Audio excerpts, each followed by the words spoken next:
नमस्कार दोस्तों, आज का हमारा जो विषय है वो है मैसूर। देखिए, हम उत्तरकालीन मुगल सम्राटों के दौरान जो जो साम्राज्य है, ये कहिए औरंगजेब के बाद से, औरंगजेब से ही बहुत सारे जो राज्य थे, छोटे छोटे राज्य थे, वो क्या थे, स्वतंत्र हो गए थे। ठीक है, इससे पहले हमने पढ़ा, बंगाल पढ़ा कि कैसे स्वतंत्र हुआ, और हैदराबाद पढ़ा, कर्नाटक पढ़ा, किस प्रकार चिंकुलीज खान ने हैदराबाद की स्थापना की, मुगल में जो षड्यंत्र चल रहे थे उनसे परेशान होकर, और अवध की स्थापना की आदत खान ने। ठीक है, तो इस तरह से, और जो यहाँ ये वाला क्षेत्र था, उत्तर पश्चिम क्षेत्र, यानी कि जो पंजाब वाला क्षेत्र था, यहाँ पर सिख साम्राज्य की भी स्थापना हो गई।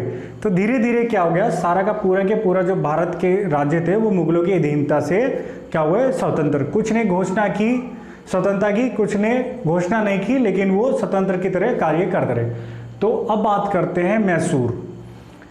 ठीक है, देखिए, विजयनगर जो मैसूर साम्राज्य है, मैसूर साम्राज्य जो बना, ये वास्तव में विजयनगर साम्राज्य के अवशेषों पर था।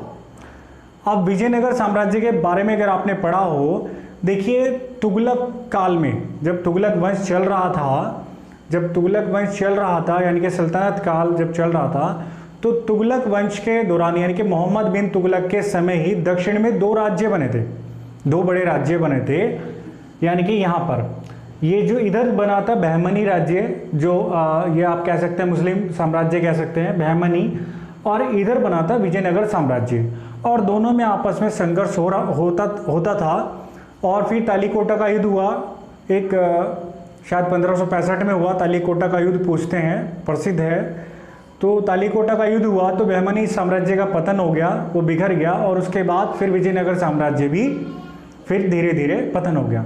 तो वहीं पर ये क्या था, एक छोटा सा, किसी तरह इसने विजयनगर साम्राज्य के अवशेषों पर एक छोटा सा राज्य था मैसूर, और ये मुगलों की नाम मात्र की अधीनता इसने स्वीकार की हुई थी। नाम मात्र का अधीन था, वास्तव में इसने अपनी स्वतंत्रता को किसी न किसी तरह बचाए हुए रखा था।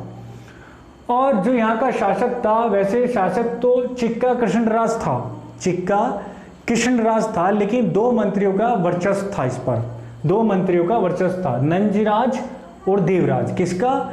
नंजराज और देवराज। क्लियर? नंजराज और देवराज का क्या था, दो मंत्री थे, इनका वर्चस्व था, इन्हीं की चलती थी। नाम मात्र का जो शासक था वो था चिक्का। ओके जी। अब इन्हीं के शासन में, इन्हीं के नंजराज और देवराज के शासन में ही हैदर अली, एक बहुत ही साधारण परिवार में इनका जन्म हुआ था, और एक सामान्य अधिकारी के रूप में, साधारण अधिकारी के रूप में ये आए। हालांकि ये शिक्षित नहीं थे, लेकिन ये कुशाग्र बुद्धि का था, प्रतिभाशाली था, और राजनीति में भी बहुत कुशल था। तो साधारण अधिकारी था, लेकिन अपनी बुद्धि, अपनी वीरता, अपने साहस की वजह से ये जल्दी ही ऊंचे पद पर पहुंच गया। ओके। और इसने एक आधुनिक प्रशिक्षण को भी पहचाना, उसके महत्व को समझा। इसने समझा कि यूरोपीय ताकतवर क्यों है, यूरोपीय जो बड़ी आसानी से भारतीयों को पराजित कर देते हैं, उसका सबसे बड़ा कारण है उनका आधुनिक प्रशिक्षण। तो इसने आधुनिक प्रशिक्षण को पहचाना, और इसके अधीन जो भी सैनिक थे उनको इसने क्या काम किया, आधुनिक प्रशिक्षण दिया, यूरोपीय शैली पर आधारित आधुनिक प्रशिक्षण या यूरोपीय तरीके से प्रशिक्षण दिया। और इसने अपना एक शस्त्रागार खोला, एक शस्त्रागार बनाया, डिंडीगुल। देखिए, डिंडीगुल अगर आप कहें तो यहाँ है मदुरै। यहाँ क्या है, मदुरै एक प्राचीन सांस्कृतिक नगर है दक्षिण भारत का प्राचीन सांस्कृतिक नगर है मदुरै, जैसे हमारा उत्तर भारत का है वाराणसी। तो मदुरै से थोड़ा सा ऊपर ये क्या है, डिंडीगुल। ये तमिलनाडु में पड़ता है। कहाँ पड़ता है? तमिलनाडु में। ओके। तो यहाँ इसने आधुनिक शस्त्रागार खोला, और जो फ्रांसीसी विशेषज्ञ थे उनकी मदद भी ली। और 1761 तो पानीपत का तृतीय युद्ध कब हुआ था? यस, कब? 1761 में पानीपत का तृतीय युद्ध हुआ। और किस किस के बीच हुआ? यस, मराठा थे और अहमद शाह अब्दाली। हालांकि उधर मुगल शासक भी था, नाम मात्र का, दिल्ली तक सीमित हो रखा था वो। तो मराठा और अहमद शाह अब्दाली के बीच पानीपत का तृतीय युद्ध। अब इसी दौरान इसने, जब अस्त व्यस्तता है पूरी की पूरी मैसूर साम्राज्य में, ठीक है, भ्रष्टाचार का बोलबाला है। तो इसने क्या काम किया, नंज राज को सत्ता से अलग कर दिया और मैसूर राज्य पर कर लिया अधिकार। अब इसने बहुत सारे वहाँ छोटे छोटे और आसपास के क्षेत्रों को जीता, और सबसे महत्वपूर्ण है इसने जीता मालाबार को। कहाँ, मालाबार, ठीक है। देखिए मालाबार कहाँ होगा, मालाबार ये है कोरोमंडल तट, ये है मालाबार, ठीक है, लिख देते हैं मालाबार। मालाबार, इसने मालाबार को भी जीता क्योंकि ये समुद्र तट तक अपनी पहुंच बनाना चाहता था, समुद्र तट तक अपनी पहुंच बनाना चाहता था। और इसने फिर क्या काम किया, जब ये शासक बन गया वहाँ का, इसने मुगल शासन प्रणाली को वहाँ पर लागू किया, और जो राजस्व व्यवस्था भी थी वो भी मुगल शासन प्रणाली के तहत इसने लागू की। इसका मराठा अंग्रेजों और निजाम से संघर्ष रहा, मराठा अंग्रेजों और निजाम से संघर्ष रहा। कारण अधिकतर संघर्ष किससे हो रहा है, भारत का किससे, चाइना से, फिर पाकिस्तान से, यानी कि अधिकतर किससे हो रहे हैं, पड़ोसी से, पड़ोसी से संघर्ष हो रहे हैं। तो अगर हम ऐसे भारत देखें तो उस समय की स्थिति थी, ये कर्नाटक राज्य बन गया, ये हम पढ़ चुके हैं, हैदराबाद ये भी हम पढ़ चुके हैं, और ये वाला जो क्षेत्र था मराठा धीरे धीरे शक्तिशाली हो रहे हैं। और लोग सोच रहे हैं कि अभी की मुगलों का जो प्रतिनिधि, मतलब मुगलों के बाद जो सत्ता संभालेंगे भारत की, वो मराठा संभालेंगे। लेकिन जो अहमद शाह अब्दाली के आक्रमण हुए, नादिर शाह के आक्रमण हुए, और अंग्रेजों की वजह से क्या हो गया, धीरे धीरे इनका हो गया पतन, ठीक है। अब जो सबसे महत्वपूर्ण शक्ति थी मराठा, उस साम्राज्य का पतन हो गया। अब एक ही बचे कौन, सबसे शक्तिशाली अंग्रेज, ठीक है। तो फिर उन्होंने भारत की सत्ता को संभाला। तो मैं कह रहा था यहाँ मराठा साम्राज्य हो गया, मैसूर हो गया, कर्नाटक हो गया, तो किससे इनकी फाइटिंग होगी, हैदराबाद से होगी, यानी कि निजाम से, चिनकुलीज खां से, कर्नाटक में होगी, और फिर कहाँ होगी, मराठा, और अंग्रेजों से तो होनी है। और ये वाला जो क्षेत्र था, ये वाला जो क्षेत्र था, ये पंजाब, यहाँ पर सिख आ गए। अवध में कौन आ गए, शाह आदत खां, शाह 1722 में स्थापना हुई, ओके, स्वतंत्र हो गया।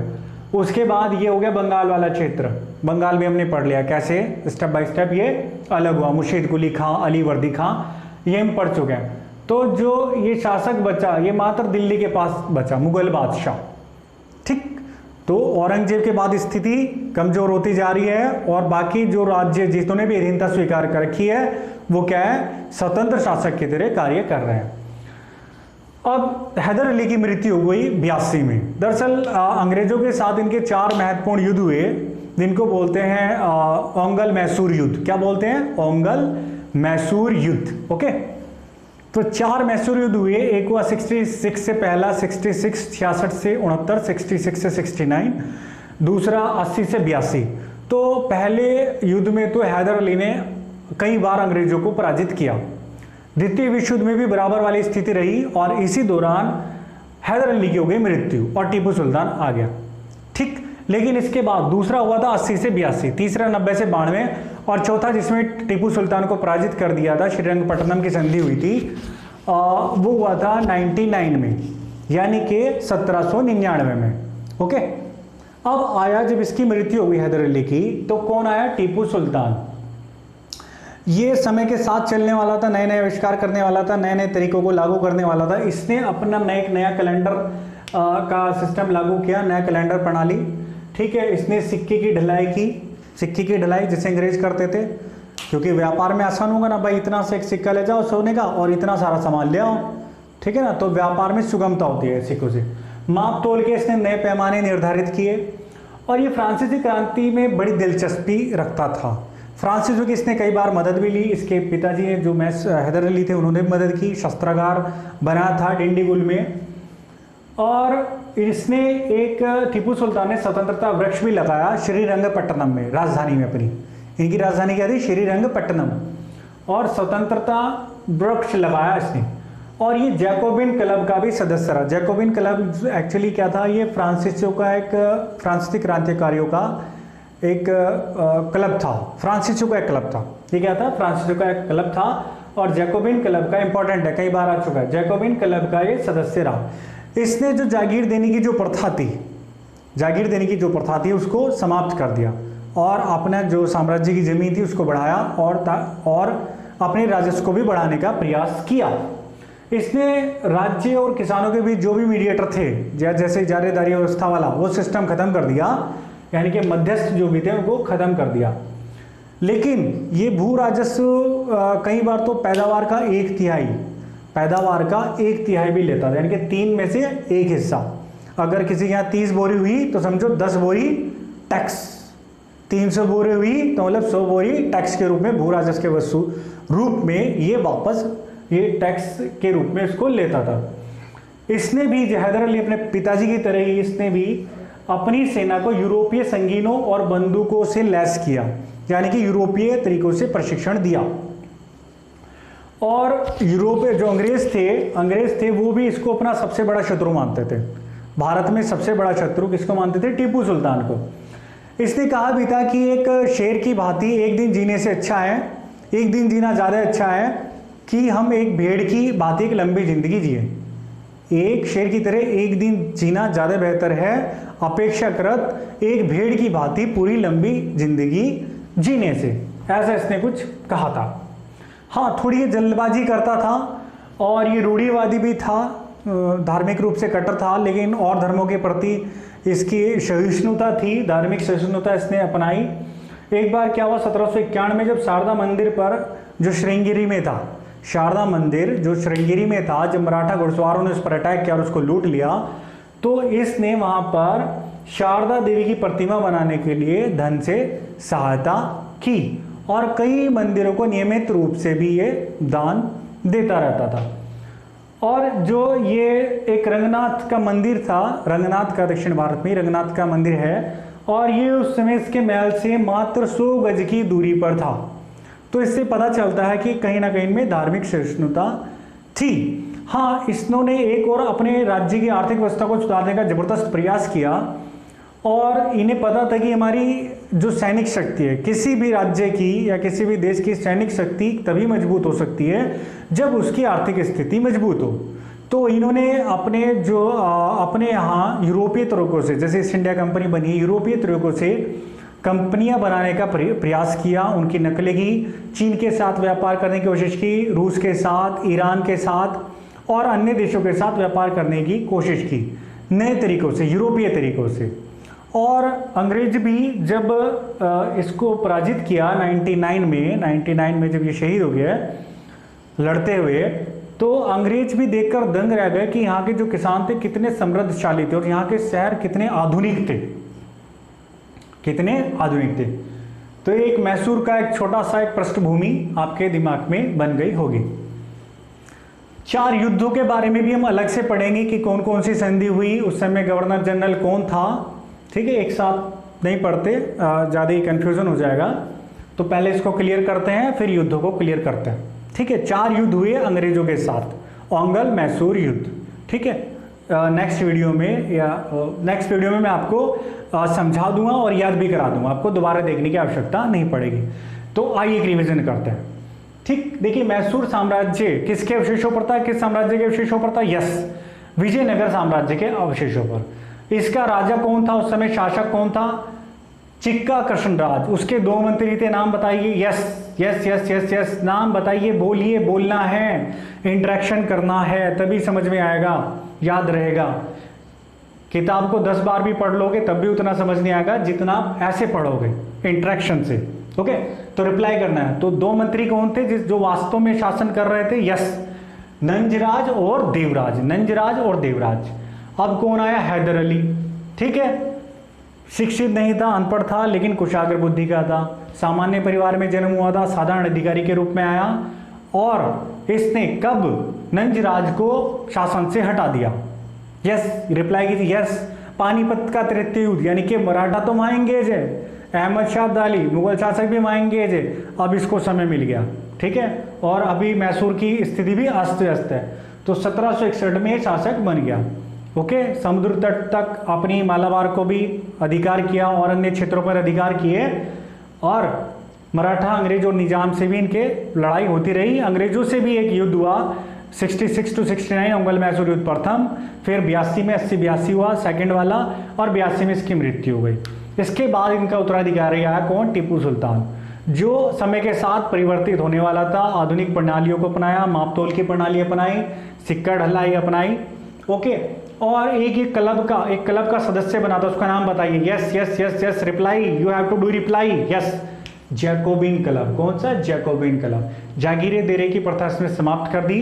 हाँ, इसने भू राजस्व में कहीं उदारता भी दिखाई, मध्यस्थता को समाप्त कर दिया, और कहीं कहीं भू राजस्व का 1/3 तक भी, ये पैदावार का 1/3 तक भी लेता था।